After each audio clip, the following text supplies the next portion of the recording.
Hagamos un resumen de lo que aprendimos hasta ahora sobre osciladores armónicos. Estamos mirando una sola partícula que está sometida a las fuerzas que le hacen todas las demás partículas del universo y aprendimos varias cosas tratándola como un oscilador armónico. Tenemos una partícula con una posición r que está sometida a una fuerza que depende de la velocidad, la posición y el tiempo. Elegimos un punto cualquiera R0 en el cual ponemos el origen de nuestro sistema de coordenadas.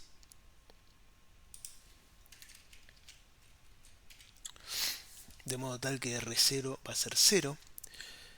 Y podemos desarrollar la fuerza en serie de Taylor alrededor de ese punto para obtener un desarrollo de esta forma. Esto sería el término 0 del desarrollo. Esto es el término de orden 1 en la distancia al punto r igual a 0. Y esto es el término de orden 1 en la velocidad. Y por supuesto tenemos términos de orden cuadrático, cuártico, cúbico, más grandes, etc., que cuando la distancia y la velocidad son pequeñas los vamos a descartar. En este desarrollo, para que este desarrollo funcione, ¿qué suposiciones tenemos que hacer? Bueno, tenemos que suponer que la fuerza permite un desarrollo de Taylor, es decir, que cumple las hipótesis que tiene el desarrollo de Taylor, en el sentido que es una fuerza suave, una función suave de la posición y de la velocidad. Por ejemplo, eso lo cumplen la mayoría de las fuerzas microscópicas, que son funciones suaves de la posición, la velocidad y el tiempo. Pero, por ejemplo, alguna fuerza macroscópica, como la fuerza de roce, por ejemplo, esto es una fuerza de roce cinética, que vale mu cinético por la normal, tiene un signo menos porque se opone a la velocidad, y esto que puse acá es x punto dividido el módulo de x punto, o sea que es el versor unitario que apunta en la dirección de la velocidad. Esto no es suave en x punto igual a 0. Fíjense que si pongo x punto igual a 0, este vector unitario no está definido porque tengo arriba y abajo 0 sobre 0. Entonces esta fuerza, por ejemplo, no se puede desarrollar en potencias de la velocidad, no tiene un desarrollo de esta forma. Pero esta es una fuerza macroscópica, esta es la fuerza de roce de un bloque sobre una mesa. La mayoría de las fuerzas microscópicas, la inmensa mayoría de las fuerzas de la naturaleza, permiten este desarrollo. Es un desarrollo que funciona siempre, en la totalidad de las fuerzas microscópicas, de hecho, y en la gran mayoría de las fuerzas macroscópicas, tal vez con esta excepción de la fuerza de roce y alguna otra más. Después, otra suposición que hicimos es que estas matrices K y mu que están acá, que se obtienen a partir de las derivadas de la fuerza, son independientes del tiempo. Dijimos, la fuerza puede depender en principio del tiempo, pero cuando calculamos estas derivadas, dijimos, bueno, estas derivadas cuando las evaluamos en r punto igual a 0 y r igual a 0 para tener K y mu, nos dan independientes del tiempo. Esto también se cumple con la mayoría de las fuerzas microscópicas. Pero incluso cuando no se cumple, no es una restricción demasiado grave, porque incluso cuando K y mu fueran dependientes del tiempo, tendríamos ecuaciones que podríamos intentar resolver. Ya no son tan fáciles de resolver como con una oscilación, pero de todas maneras son ecuaciones que se pueden resolver, así que nada, habrá que trabajar un poco más. Entonces, con esto vemos que tenemos una expansión que es muy general, eh, y que se aplica a casi la totalidad de las partículas de la naturaleza sometidas a la totalidad de las fuerzas de la naturaleza, con alguna excepción como la fuerza de roce, pero es una fuerza macroscópica, no representa nada fundamental.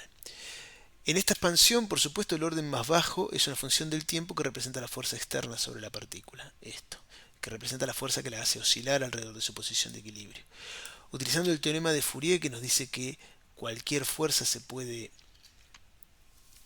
descomponer, o cualquier función periódica del tiempo se puede descomponer en un montón de funciones oscilatorias, esta fuerza, la fuerza externa, se puede escribir como una suma de fuerzas con diferentes frecuencias, y la partícula se va a mover como una superposición de cada una de estas frecuencias.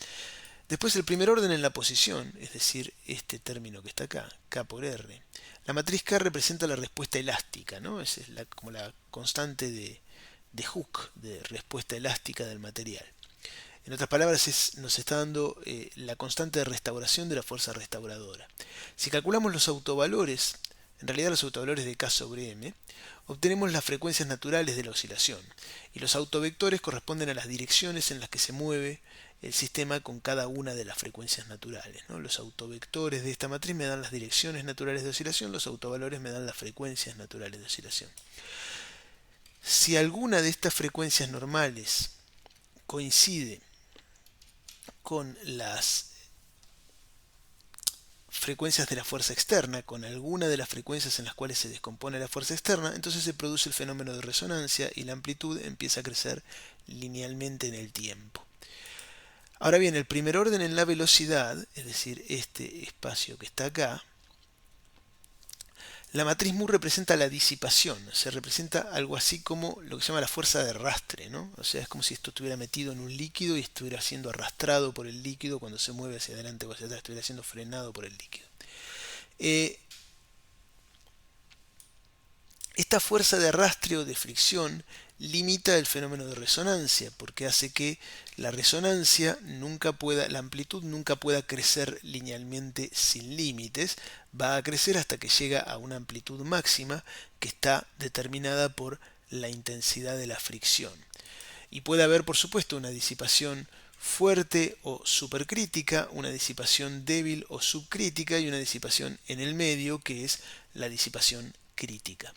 Estas cosas que acabamos de ver nos dicen que podemos aprender estudiando osciladores armónicos mucho acerca de muchos sistemas importantes en la naturaleza, porque la fuerza que estamos, la expansión de la fuerza que estamos usando es completamente general, con alguna mínima excepción, y nos dice un montón, hay una cantidad de fenómenos generales, en particular la resonancia, la disipación crítica o subcrítica, etcétera, con las cuales podemos aprender un montón de propiedades de sistemas muy generales. Vamos a seguir en lo que sigue aplicando esto. Ahora hasta aquí trabajamos con una sola partícula, en lo que sigue vamos a trabajar con más de una partícula y vamos a ver cómo son las fuerzas.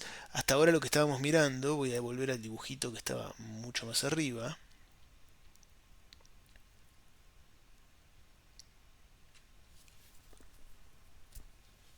Aquí. Estamos mirando una partícula sometida a fuerzas que vienen desde afuera del sistema, por eso este resorte llega al borde del sistema y sale afuera. Estas fuerzas eran fuerzas que venían desde afuera y estamos mirando una partícula sometida a esas fuerzas. Ahora vamos a poner dos partículas dentro del sistema y vamos a estudiar qué pasa con las fuerzas entre ellas. Y vamos a suponer que están aisladas, o sea que no hay fuerzas que vengan desde afuera del sistema. Podríamos agregarlas también, pero no nos agregan mucho. Lo que nos interesa saber es qué pasa con las fuerzas internas cuando tengo una partícula, otra partícula y están interactuando entre sí. Eso es lo que vamos a ver en los videos que siguen.